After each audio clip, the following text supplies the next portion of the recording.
Μάρια δεν πεθαίνει τα μνήμη. Πολύ με συγχύσεις, πολύ σύμπρα. Μην το άκουσες εδώ. Έχουν κάνει χώρο κύριε και πάση και δεν ξέρεις τι λέει.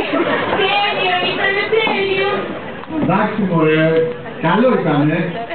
Όμως εμένα ο διοικητής κάποιο γνωστό μου θυμίζει. Δεν ήταν κάτι κουζούλα, αλλά φίλα. Ένα 20% το χτυπά. Δεν το χτυπάς. Έχω ροζμανέντα. Στο φινάλι, πράγμα κάποιο γκλάμο που σε χρειάζεται. Ένα μπούζο, ένα χορευτικό, δεν τα λέτε κι εσείς. Μην ανησυχείτε καθόλου.